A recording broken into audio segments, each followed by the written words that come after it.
রমজানের আগমনে বিশ্বজুড়ে বেড়েছে খেজুরের চাহিদা। মুসলিম দেশগুলোতে চাঙা হয়ে উঠেছে এই পণ্যের বাণিজ্য। খেজুর রপ্তানি নিয়ে আশাবাদী মিশর ও তুরস্ক। তবে ভূরাজনৈতিক জটিলতায় চলতি বছরের খেজুর রপ্তানি নিয়ে কিছুটা শঙ্কিত ইরান। আরও জানাচ্ছেন নুসরাত মৌমি। শুরু হলো মুসলিম বিশ্বের সবচেয়ে পবিত্র মাস রমজান।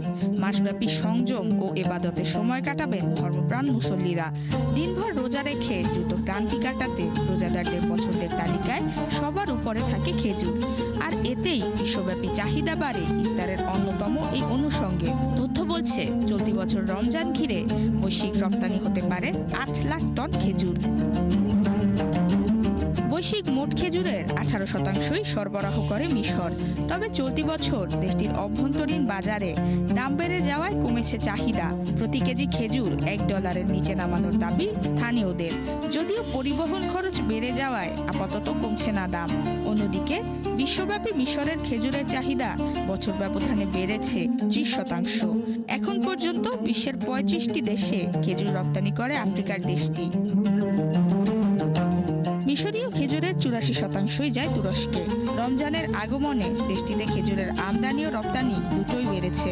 তুর্কি স্ট্যাটের তথ্য বলছে গেল 5 বছরে $41 কোটি খরচ করে 3.5 লাখ টন খেজুর আমদানি করেছে তুরস্ক। বিপরীতে বাড়িয়েছে রপ্তানিও, যেখানে তুর্কি খেজুরের প্রধান ক্রেতা যুক্তরাষ্ট্র, যুক্তরাজ্য ও অস্ট্রেলিয়া। খেজুরের আরেক প্রধান উৎপাদনকারী দেশ ইরান। গেল বছর ডিসেম্বরে ইরানি রিয়ালের দরপতনে আন্তর্জাতিক বাজারে কমে যায় দেশটির খেজুরের দাম। কিন্তু চলতি বছর বৈদেশিক মুদ্রার বাজারে হস্তক্ষেপ করে রিয়ালের মান স্থিতিশীল করে ইরান সরকার। এতে আবারও বাড়ে রপ্তানি মূল্য। তবে ইরানের পণ্য রপ্তানিতে যুক্তরাষ্ট্রের বিভিন্ন নিষেধাজ্ঞা প্রভাব ফেলতে পারে দেশটির খেজুর রপ্তানিতে। তথ্য বলছে গেল বছর $40 কোটি খেজুর রপ্তানি করে পশ্চিম এশিয়ার দেশটি। নুসরাত মৌমি, ৭১।